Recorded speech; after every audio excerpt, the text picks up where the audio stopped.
Have you ever felt born into the wrong bloodline, under a roof that spoke your language yet never spoke to the soul?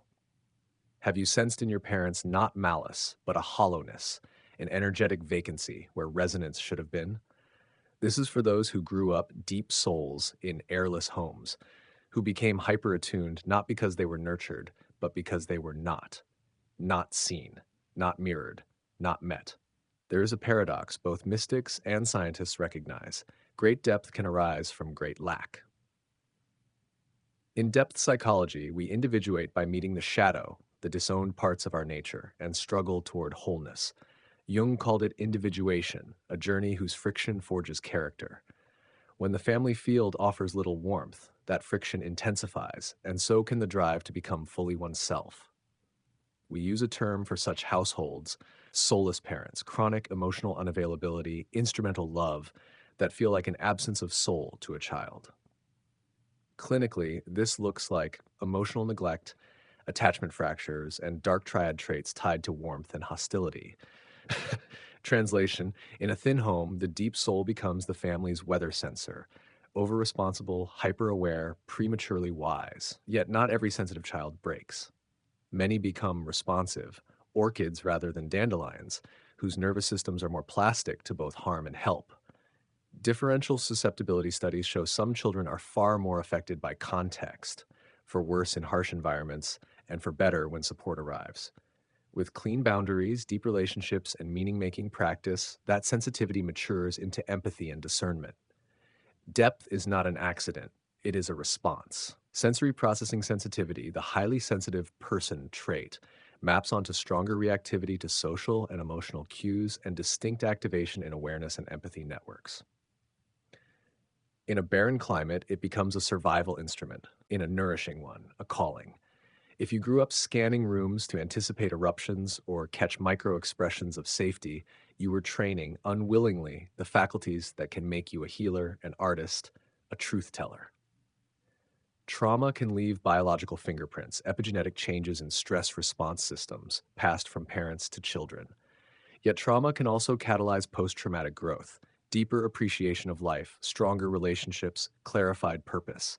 Said plainly, your lineage may have handed you a script, but it did not lock the ending. Depth is the art of editing what you inherit. Edgar Cayce framed adversity as curriculum, while the clinical lesson remains. Meaning-making transforms suffering into service.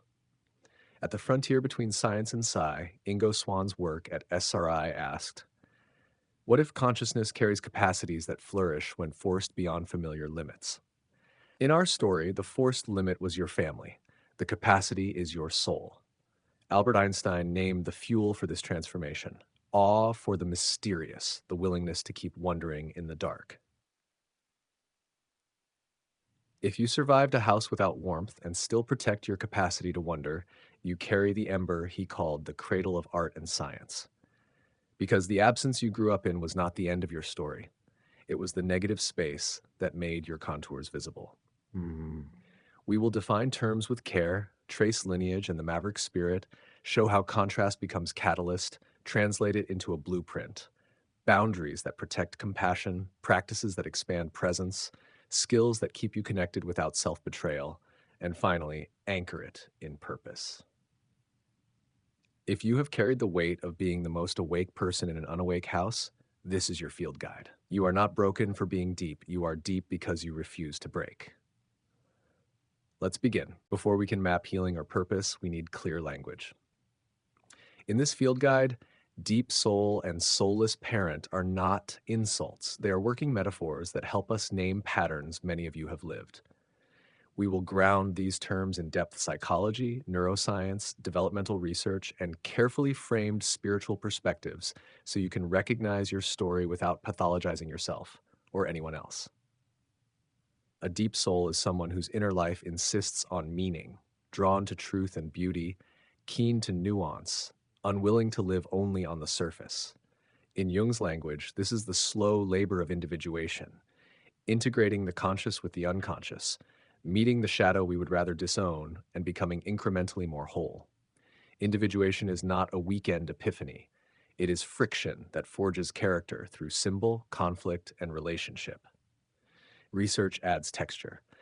Some people score high on sensory processing sensitivity, a temperament linked with deeper processing of social and emotional cues and distinct activation in awareness and empathy networks. In barren emotional climates, that sensitivity becomes a survival instrument. In nourishing climates, it becomes a calling. Sensitivity is not fragility, it is fine tuned signal detection. Differential susceptibility theory widens the lens.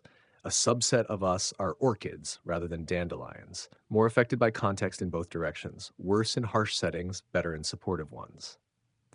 The same nervous system that once over-adapted to chaos can flourish when held by clarity, mentorship, and meaning-making practice. Now, a careful word about what we call soulless parents. We are not pronouncing metaphysical sentences on anyone's essence. We are naming patterns a sensitive child experiences as an absence of attunement, love measured in performance, image over essence, control over care. Across clinical literatures, pieces of this pattern appear as childhood emotional neglect, caregiver alexithymia, difficulty identifying and describing feelings, and personality styles along the so-called dark triad of narcissism, Machiavellianism, and psychopathy, which correlate with lower warmth and higher hostility. These configurations are consistently linked with problems in emotion regulation for children and adolescents. Why does this land so piercingly for the sensitive child? Because chronic emotional absence interrupts the learning of inner language. Studies connect neglect with alexithymia and downstream internalizing or externalizing problems, the very numbness or explosion many of you recognized in your teens and 20s. Understanding this is not about blame. It is about finally having words for what happened in your nervous system. Neuroscience adds a sobering layer. Early neglect and related adversities leave durable marks on stress and affect regulation systems, evidence that environment literally writes on the organism. And yet those marks are not destiny. Neuroplasticity, corrective relationships, and deliberate practice can modify trajectories. Biology remembers and can be retaught. Here lies the paradox at the heart of this series. Many deep souls did not become profound despite spiritually thin homes, but in part because of them. Jung would say the psyche strives toward wholeness. Conflict and deprivation force earlier contact with shadow and a more urgent search for meaning. Through the lens of differential susceptibility, a highly sensitive system that adapted to volatility can become super responsive to good mentors, honest community, clean boundaries, and contemplative practice. The outcome is not merely resilience as a return to baseline, but often post-traumatic growth, clarified values, moral courage, and a deepened capacity to love. This does not romanticize harm. Growth often coexists with grief and demands effort, support, and time. Language matters because compassion matters. Calling a parent soulless can feel satisfying after years of gaslighting, but it is a metaphor to handle with care. When we translate it into research language, emotional neglect, caregiver alexithymia, dark triad traits, we gain specificity and options for response. If a caregiver's coldness reflects alexithymia, emotional blindness more than deliberate cruelty, your plan may combine firm limits with low expectation contact and high self-attunement, rather than an endless struggle to be finally understood. That single distinction can save months, even years. A brief note on spiritual frames. Across traditions, adversity is often framed as curriculum. Edgar Cayce's readings, contested by some, cherished by others, cast life as a school for the soul, with lessons repeating until learned.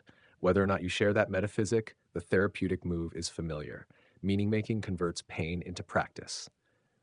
On the fringe, the Ingo Swann and Sry chapter of remote viewing, documented, debated, historically real, reminds us that human perception and potential are not exhausted by today's models.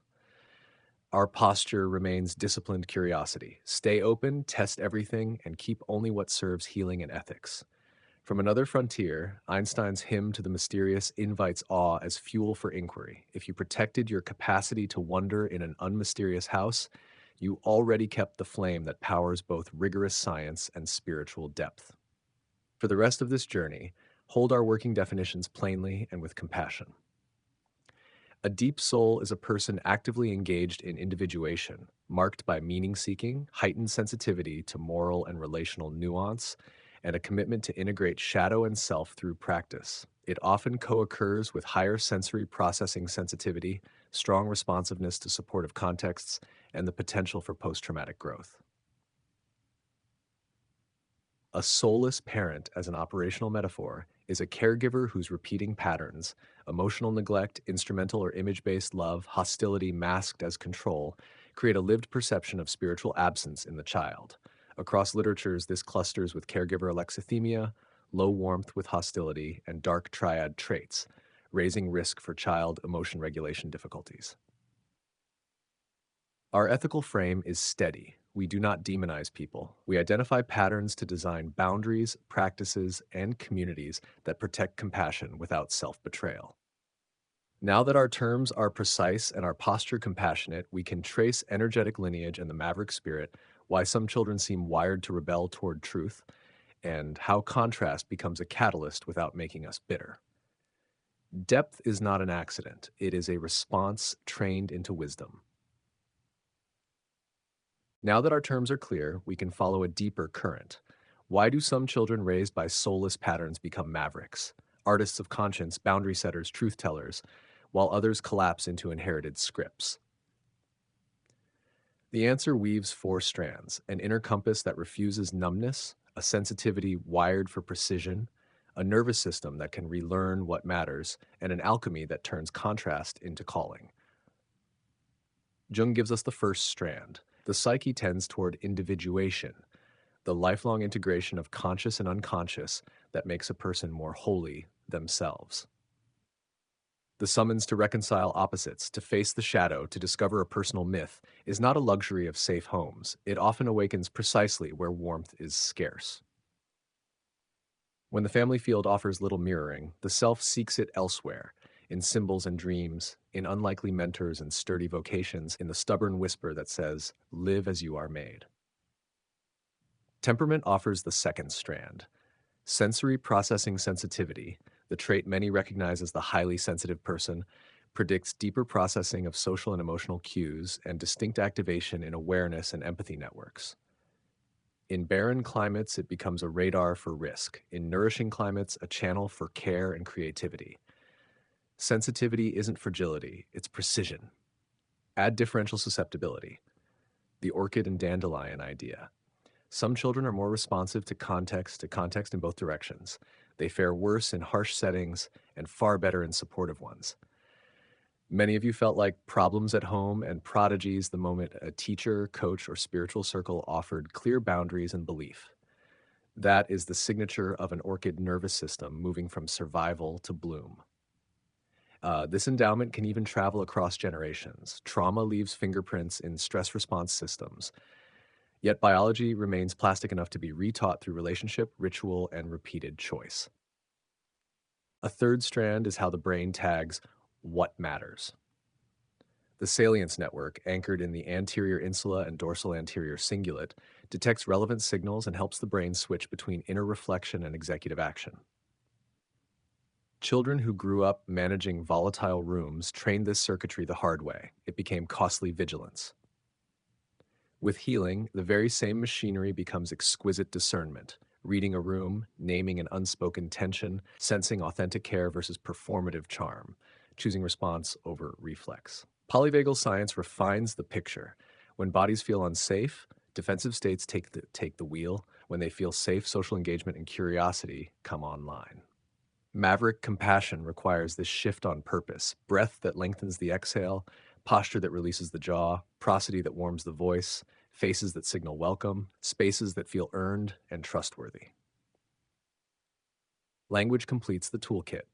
Emotional neglect predicts alexithymia, difficulty identifying and describing feelings, and downstream regulation problems.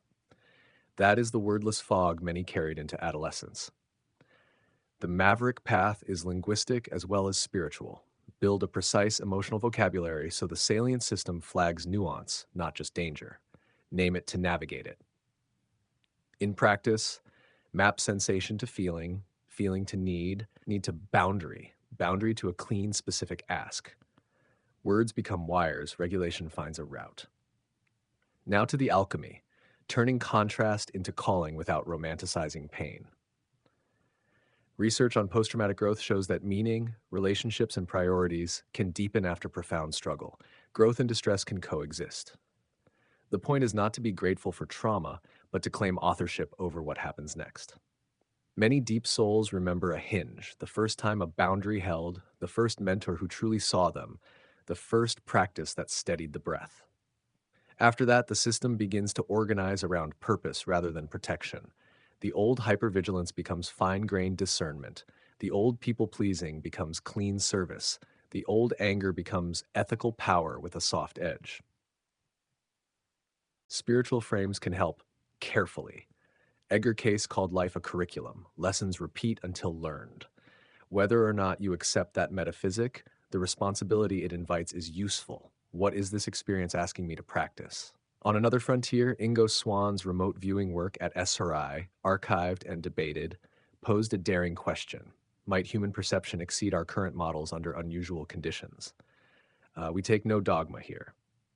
We keep disciplined curiosity with ethics, open enough to test, sober enough to discard what does not heal or honor. From a different domain, Einstein's hymn to the mysterious reminds us that awe is fuel. If your house tried to starve your wonder and you kept it alive, you already guard the ember that lights both discovery and devotion. Here is how the maverick spirit forms in the body you live in. Early contrast forges a vow. I will be real in a world that fakes it. Sensitivity, harnessed through breath, pacing, and ritual, becomes instrument rather than liability, like a violin that screeches under harsh hands yet sings under trained ones. Where neglect bred alexithymia, a simple chain, sensation, feeling, need, boundary, ask, repairs the inner map so truth can travel faster. Safety routines, longer exhales, softer gaze, warmer tone, trusted faces teach the nervous system to expect collaboration, not. And growth arrives without romance, effortful, supported, cumulative, real. If this current is carrying you, let it carry you into daily life. Next, we will trace how soulless patterns show up in communication, intimacy, and power, and we will convert each one into a learnable skill without becoming hard. The assignment is not to win the old house, it is to build a new one and invite worthy guests. If Chapter 2 mapped the why, this chapter lives in the how a spiritually thin home trains a deep soul's eyes, ears, and nervous system, and how the contrasts you endured can be refined into communication clarity, intimacy literacy, and ethical power. We will name the patterns and turn them into practices you can use tonight.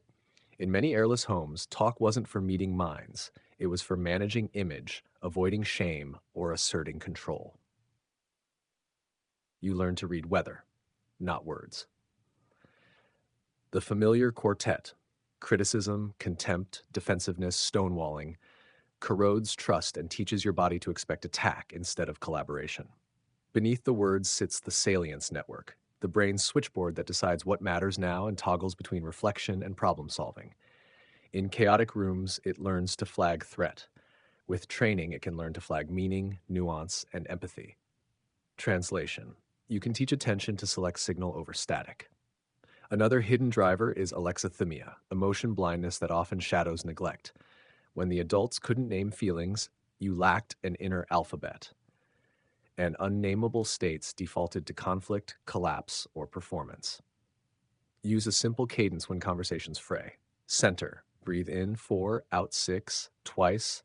Soften your face. Warm your voice so the body hears safety before the mind hears content. Label and empathize. I notice I'm tense and worried. I imagine you're overloaded. Ask and reset. Could we pause 10 minutes and return so I can answer clearly? 3 small moves, 90 seconds, and your salient system shifts from scanning for danger to selecting a purposeful next step. Jung would call this integrating opposites, truth and tact, so that honesty arrives without hostility. It is honest kindness in one gesture. Intimacy has its own weather. Soulless dynamics train 2 reflexes, cling to contact at any cost or numb to need. Attachment science names them anxious and avoidant patterns. Anxious systems upregulate protest, avoidant systems downregulate feeling and keep closeness at arm's length. Secure bonds stabilize through flexible regulation and mutual soothing. This is not destiny. The same differential susceptibility that made you vulnerable in chaos can make you radiant in reliability. Before hard talks, regulate for 90 seconds so your face and tone broadcast safe to connect. Reflect with one sentence of impact without indictment. When you left without texting, my stomach dropped. It echoed being left alone as a kid. Request the smallest observable change. Next time, send running late, be there soon. Over time, these micro repairs teach your nervous system to expect collaboration, not ambush. Treat recurring triggers as assignments in communication, boundary, and repair, the curriculum that keeps you growing. Power is where many survivors learned the hardest lessons. Some homes did not merely lack warmth, they organized around control. This is coercive control, patterned deprivation of liberty through isolation, surveillance, intimidation, and micro rules that shrink your world. Naming it matters because it reframes arguments as domination, not a dialogue gone wrong. If this is your history, you did not fail to communicate. You adapted to captivity.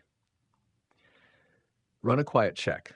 Is the behavior a pattern across time and domains? Is your time, body, or money treated as theirs? Are boundaries punished? Do notes and dates reveal a story on paper? Do you have resources and allies? Ethical power begins with oxygen and data. Widen your circle, document, and choose protection over isolation. Now translate contrast into craft. The vigilant child trained a superb detector. The adult can refine it into discernment, the ability to name what's true without flooding. In a tense exchange, ask privately, what would be most meaningful to notice? A need, a boundary, or a bid for repair? Then speak only to that. From silence to symbol, house hard history in a small ritual.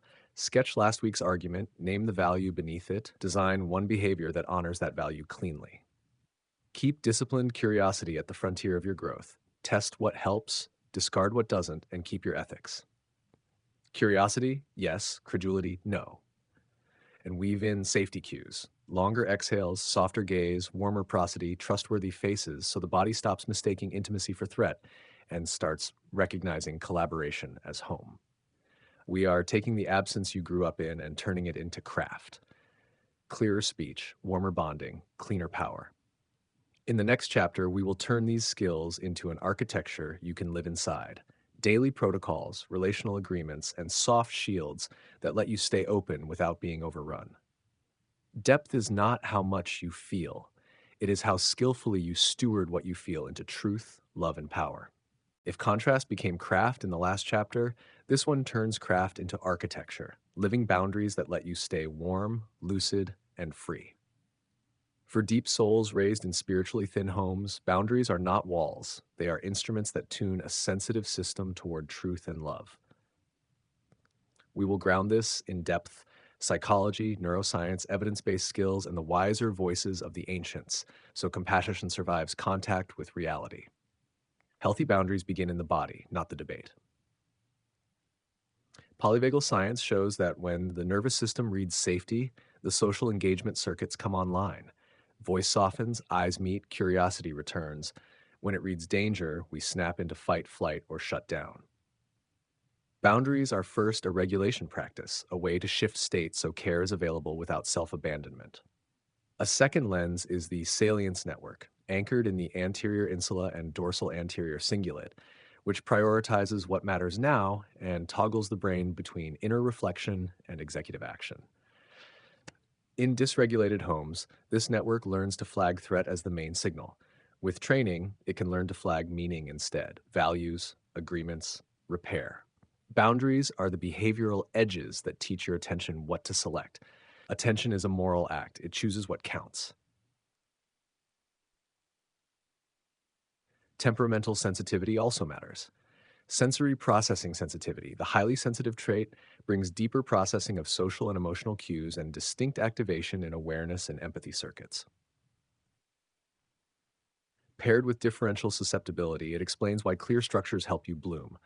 The nervous system that once over-adapted to chaos thrives under explicit, compassionate rules of engagement. So what is a boundary? It is a clear statement of what you will do to protect alignment, time, attention, body, money, if a certain condition appears, paired with the state work that lets you enforce it warmly. What it is not, a demand that others change, a threat, or a moral indictment. In families marked by alexithymia or chronic neglect, this distinction can keep you from re-entering shaming theater. From a Jungian angle, clean boundaries are individuation in action, the shadow's heat forged into behavior aligned with the self's values. Think of the soft shield framework. First, state 2 rounds of 4-6 breathing, relax jaw and eyes, warm your prosody. If the body can't find safety, postpone the talk. Second, signal, use a clear sentence. When X happens, I feel Y. I will Z to stay aligned. Does A work for you? So the Salience system selects a next step instead of scanning for danger. Third, structure.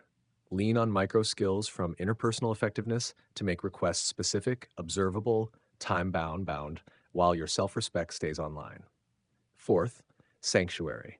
Guard renewal rituals, brief mindfulness to quiet the default mode chatter, and self-compassion reps so boundaries do not calcify into bitterness. Boundaries protect the well. Practices refill it. Now bring this into the frictions, With time and attention, decline triangling without withdrawing love. I care about you both. I'm not available to mediate. I'll meet after you two attempt a direct repair. With body and space, let consent become rhythm. No unannounced visits. Please text before coming. If you arrive unannounced, I won't open the door. With money and favors, set limits that protect dignity. I can contribute this month. If pressure continues, I'll pause all support. Pair each policy with warm tone and steady breath so the no lands clean, not contemptuous. Feed compassionate firmness with daily practices. Begin with a stoic reminder. Some things are up to me, some are not. Then choose 2 actions within your control. Whisper a brief metta before any no. May we both be safe, may we both be free from harm, and notice how compassion tones the nervous system. Use 5 minutes of mindfulness to reduce sticky self-talk so a boundary doesn't spiral into old stories. When backlash arrives, meet it with self-compassion, mindfulness, common humanity, and kindness. So saying no today preserves generosity tomorrow. Before hard conversations, mentalize on paper. What might they be feeling? What am I feeling? What does this relationship need? Sometimes the pattern is not miscommunication, but power. If you recognize coercive control, isolating rules, surveillance, intimidation, treat it as a liberty problem, not a dialogue problem. Prioritize safety planning, documentation, trustworthy allies, and professional or legal resources. Spiritual frames can support coping. They do not replace protection. Compassion includes yourself. Even here, let wonder keep you human. Jung would call a clean boundary a symbolic act, the ego aligning with the self in the world. Case would call repeated boundary lessons a curriculum, the soul practicing until the pattern transforms. And Einstein's Hymn to the Mysterious reminds us that a single sentence from a regulated body can alter 2 nervous systems and a family timeline. Keep your awe. It fuels the long work. If you want a 10-minute build, name the value you are protecting, choose the smallest behavior that guards it, speak the clear sentence, rehearse the request with interpersonal microskills, breathe and bless before and after, then log the outcome so your Salience network learns what worked. We are not chasing perfect harmony. We are training reliable repair. From here, we will translate boundaries into living covenants that grow with you. Rituals of connection, repair maps, and consent-based calendars that keep intimacy warm and power clean. Love without edges dissolves. Edges without love calcify. The art is both. Boundaries protect your well. Agreements refill it. In spiritually thin homes, conversations were often about control, optics, or survival. In your adult life, we replace those scripts with livy, explicit, revisable agreements that keep love warm, power clean, and truth speakable. Agreements are implementation intentions, if-then plans that outsource willpower to context. When a value becomes a cue-linked plan. If it's Sunday at 6 p.m., then we do the weekly check-in. Your brain recognizes the cue and executes almost automatically. Clarity beats motivation. Two systems make this work. The Salience network, centered in the insula and anterior cingulate, decides what matters now and helps you switch between reflection and action. Clear agreements teach it to flag meaningful signals, values, rituals, repair bids, instead of only the threat cues learned in chaotic homes. And regulation shapes whether an agreement is even reachable. When the body reads safety, social engagement, and curiosity come online. When it reads danger, you default to fight, flight, or shut down. That's why agreements pair best with state work, breath, tone, posture, that quietly says, safe to connect. Here is the covenant blueprint you can build today. Begin with shared language. Families from soulless systems often lack words for inner life. So introduce a compact feelings and needs lexicon and a 2-minute ritual in which each person names one feeling, one need, and one micro request. This is not sentimentality, it is regulation and precision. Next, install rituals of connection so warmth is on a schedule. Goodbyes and reunions that have shape, a daily stress-reducing conversation, micro dates, a weekly check-in. What repeats? Roots. Add a simple repair map for those inevitable misses. Pause, name impact in one sentence, offer or ask a small next step. Successful repair attempts, not the absence of conflict, predict stability, so practice the words when you're calm so they are available when you're not. Fold in consent and autonomy. Consent is a daily rhythm of checking for yes, no, and maybe. Are you open to touch? Is now a good time? What would make this a yes and the reminder that yes is revocable? Autonomy first, intimacy second. Finally, review and revise monthly. Retire what no longer fits and upgrade what does. Individuation continues inside the relationship. The covenant must grow as you do.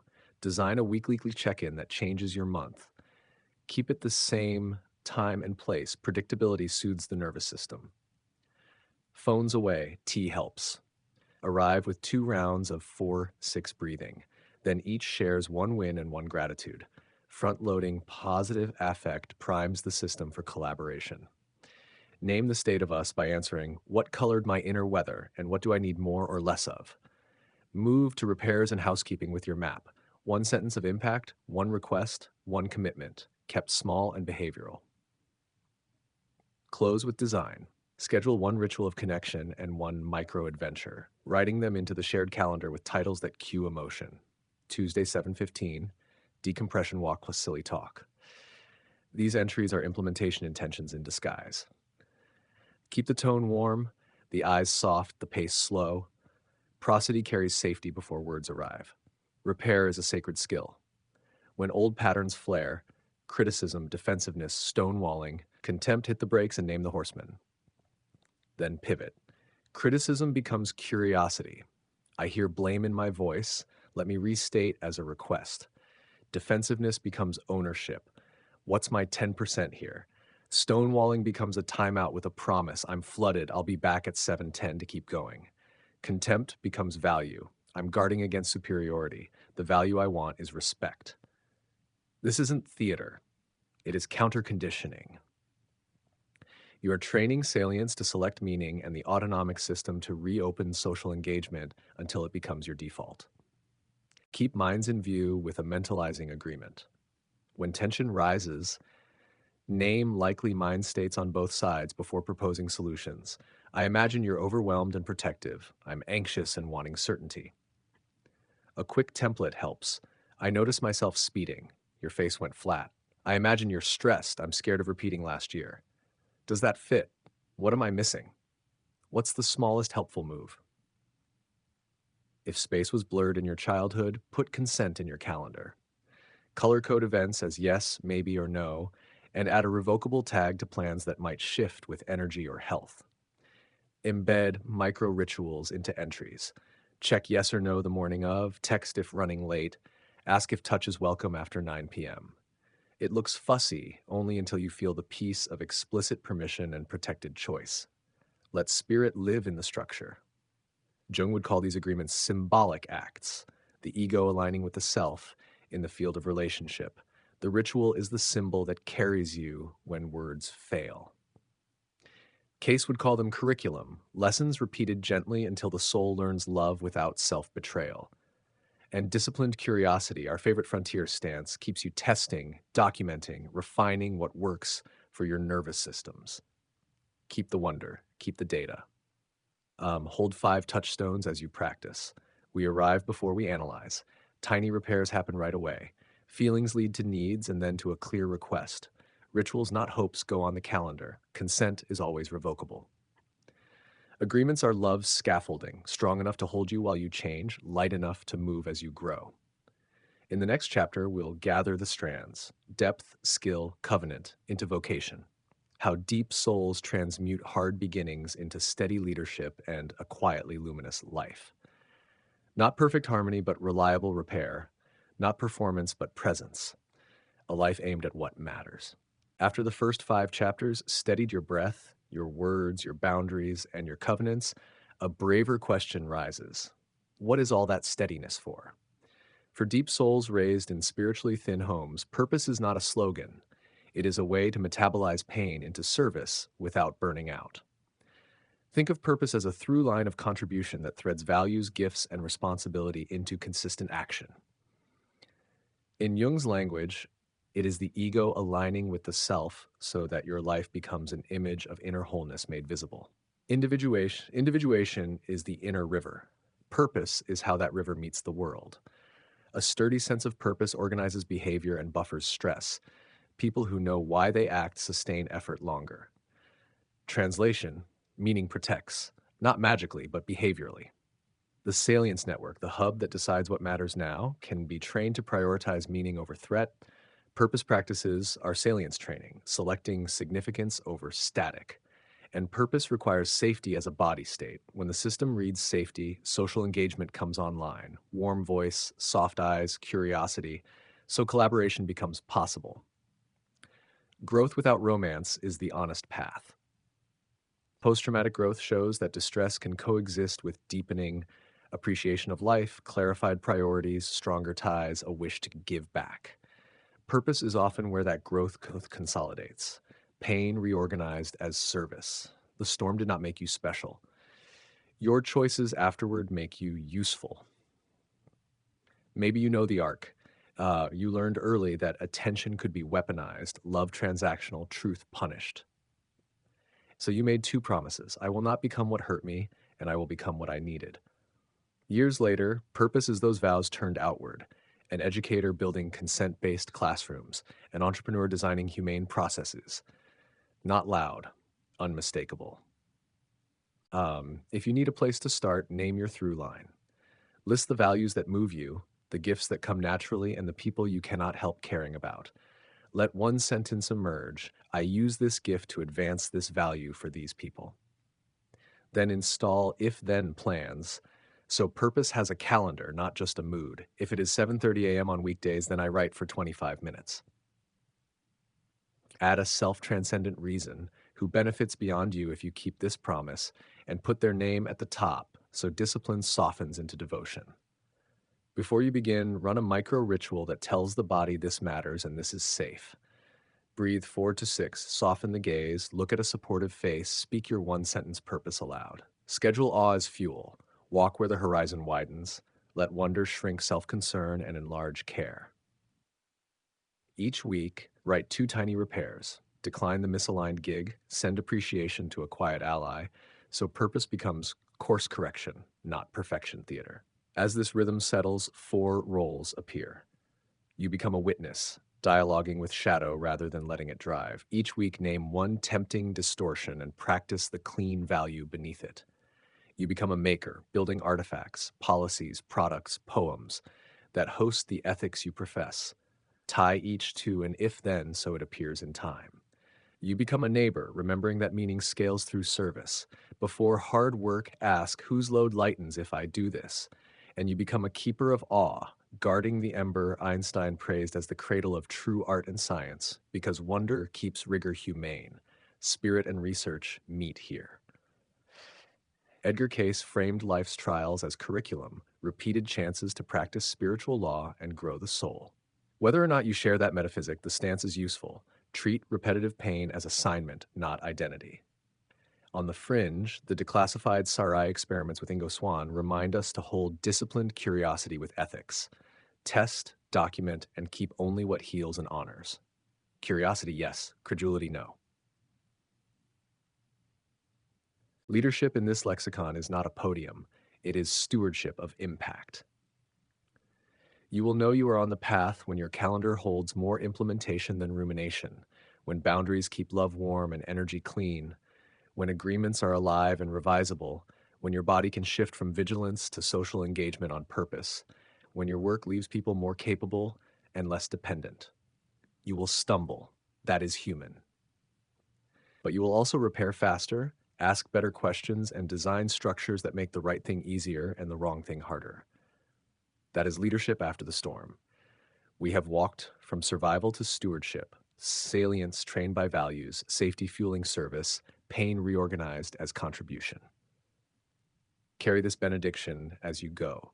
Not perfect harmony, but reliable repair. Not performance, but presence. A life aimed quietly, stubbornly at what matters. You began this journey with a riddle most people never name aloud. How does a deep soul emerge from a house that felt spiritually airless? You wondered whether the hollowness you grew up in would echo forever, or whether a truer sentence was waiting to be written. Here is that sentence, simple and hard won. Your depth is not an accident of injury. It is the art you practiced in response to it. Across these chapters, we gave that art a structure. Jung's map invited individuation, the courage to integrate what you are with what you refuse to be. Neuroscience lent levers: regulate first so connection is possible, train salience so meaning outruns threat, and let small, repeated rituals do the heavy lifting of change. Developmental science dignified your sensitivity. Orchids are not fragile, they are precise.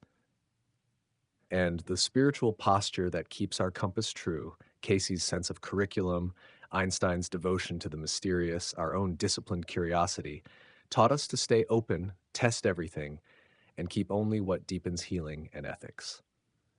If there is one principle to carry forward, let it be this: choose the smallest faithful action that honors your value today, then repeat it until your body remembers. Purpose without practice collapses into performance. Boundary without breath hardens into armor. We are building neither spectacle nor shell, but a life that can host love and truth without collapsing. So you will continue. Inhale for 4, exhale for 6 before the conversations that matter. Translate blame into a behavioral request. Treat consent as a daily rhythm, not a legal paragraph. Keep a short list of rituals that refill your well. Set one if-then that moves purpose from wish to calendar. Make repair your proudest habit. These motions are ordinary. That is the point. Depth does not need spectacle, it needs rhythm. Perhaps you wonder what to tell the child you used to be, the one who scanned rooms and read faces because words were unreliable. Say this: we have better rooms now. Rooms where tone is warm before truth is hard. Rooms where curiosity arrives before certainty. Rooms with covenants that grow as we do. Rooms where the sensitive system you once cursed has become an instrument you can play. Sometimes a violin, sometimes a drum, always in time with a human heart. To those who worry that compassion will make you weak, remember, boundaries are how compassion survives contact with reality. To those who fear becoming hard, remember, ritual is how softness returns on schedule. To those who ache for the apology that may never arrive, remember, repair does not need permission to begin. The past is a fact. The future is a practice. Carry this benediction as you go. Breathe and whisper, safe to see, safe to say. Name the feeling, name the need, make the smallest clean request. If X happens, I will do Y to stay aligned. We arrive before we analyze. I use my gifts to advance my values for those I serve. If the mystery lingers at your doorway, do not chase it away, greet it. Wonder is not a detour from the work, it is the light you work by. So let us end where we began, with a paradox that now feels less like a wound and more like a vow. You were shaped by absence, and you chose presence, trained by control, and you chose consent, acquainted with coercion, and you chose clean power, taught vigilance, and you are practicing discernment. Keep going. Keep the breath. Keep the words. Keep the edges. Keep the covenant. Keep the purpose. And if this series served you, come stand with us at Awakened Wisdom, subscribe, leave a reflection, share this with the one who needs it tonight, and walk with us as we keep asking better questions of the mysterious. When someone asks how a deep soul can come from soulless parents, answer quietly by making patiently and repeatedly what was missing. Not perfect harmony, but reliable repair. Not spectacle, but stewardship. Not noise, but a quietly luminous life, one small faithful action at a time.